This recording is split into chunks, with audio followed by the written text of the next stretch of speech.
আসসালামু আলাইকুম, আমি মুরসালিন হোসেন মালয়েশিয়া থেকে বলছি। আমি আপনাদের আজকে বলবো মালয়েশিয়া বর্তমানে এই কঠোর করোনার সময়, লকডাউনের সময় আমরা যারা প্রবাসী আছি খুব বিপদে আছি, আমাদের খুব সমস্যা হচ্ছে। এই দুরবস্থার সময় আমরা কীভাবে মালয়েশিয়া সরকার থেকে ভ্যাকসিনটা নিতে পারি করোনা ভাইরাসের, সেই সম্পর্কে আপনাদের আমি আজ অবগতি করব। আপনারা আমার সাথে থাকেন, ভিডিওটি দেখেন, ইনশাল্লাহ আপনারা ধাপে ধাপে সব জেনে যাবেন। এই জন্য সাহায্য করবে আমার খুব পরিচিত সুনামধন্য আমার বস মোহাম্মদ জাইদি। আমরা তার কাছে যাব এখন, আমরা সব কিছু স্টেপ বাই স্টেপ জেনে নেব।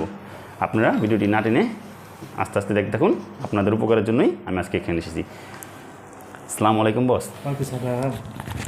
Bos, saya dari Bangladesh. Saya sini pekerja asing. Saya nak dapatkan vaksin untuk coronavirus. Saya minta tolong bos bagi tahu saya macam mana saya boleh dapatkan itu vaksin. Okey. Terangkan saya. Assalamualaikum dan selamat petang kepada semua untuk pekerja-pekerja asing terutamanya Bangladesh.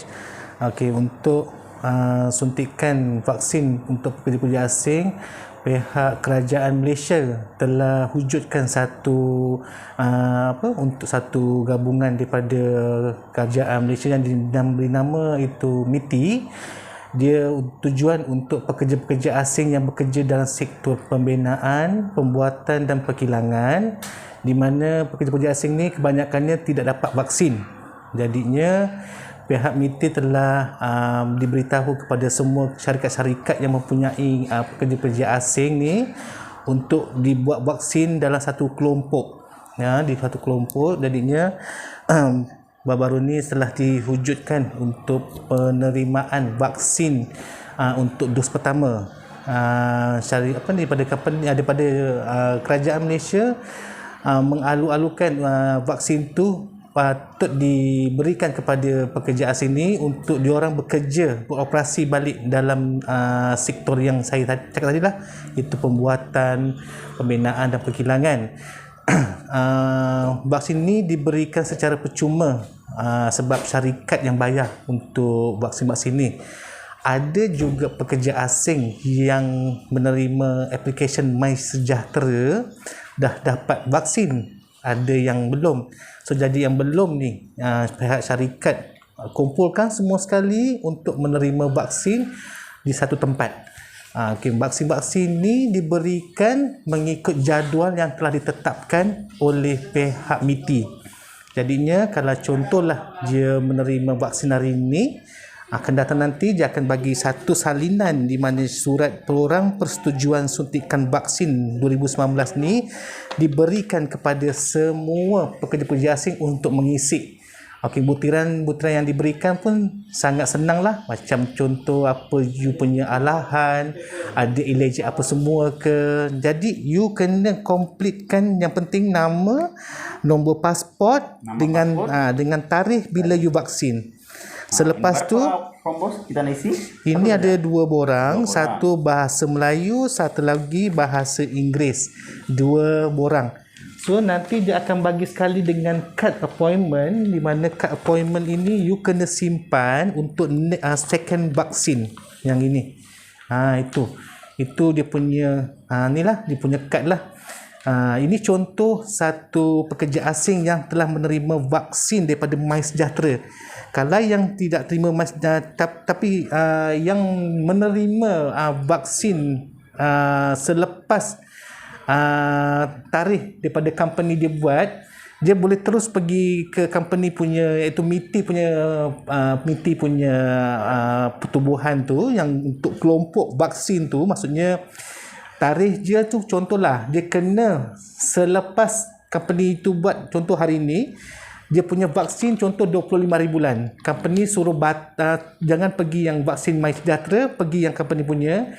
Nanti yang dekat MITI tu, nanti yang persatuan MITI untuk pekerja asing tu, dia akan tukarkan dia punya application dekat MySejahtera. Dan di situ tak ada kekeliruan lah untuk pekerja asing nak pergi mana satu, nak pergi company punya ke, nak pergi atau yang appointment punya.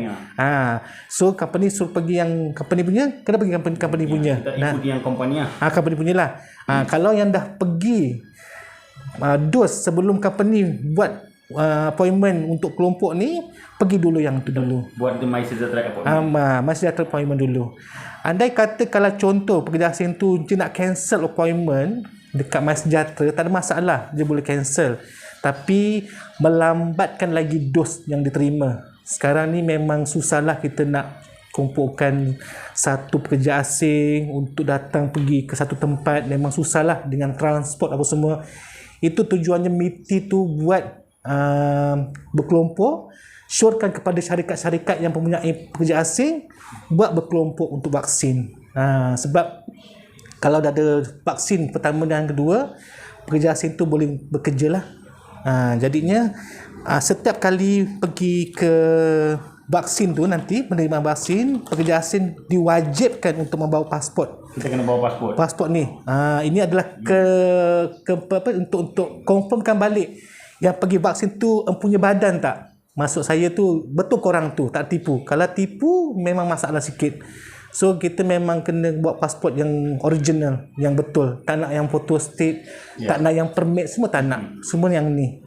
Jadinya memang prosedur untuk terima vaksin ni kita memang ketatkan undang-undang je lah. Maksudnya kita kena buat pasport, kena datang on time. Kalau contoh company tu sediakan bas, naik bas.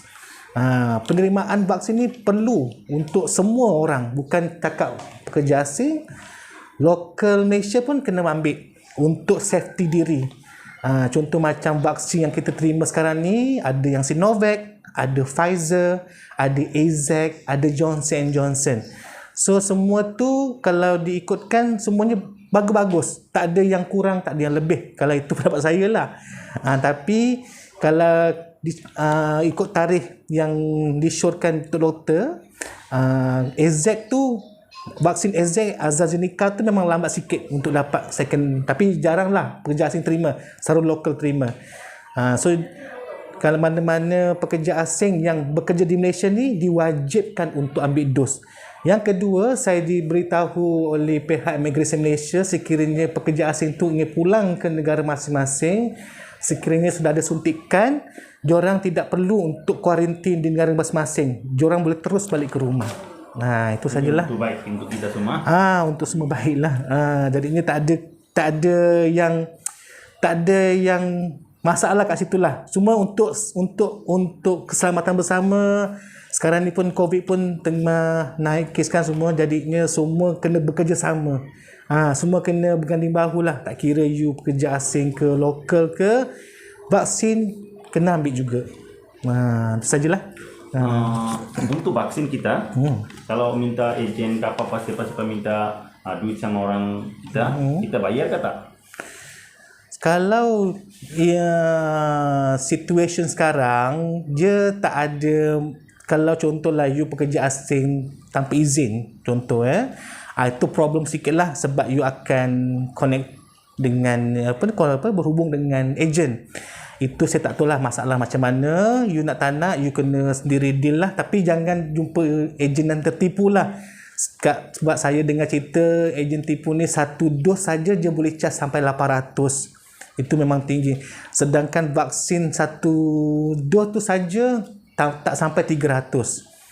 Dia memang kalau 800 tu you memang mahal lah. So jadinya sekarang ni kalau yang pekerja ada semua dokumen, semua lengkap. Contoh kalau you UN sekalipun, you di bawah syarikat yang akan uruskan.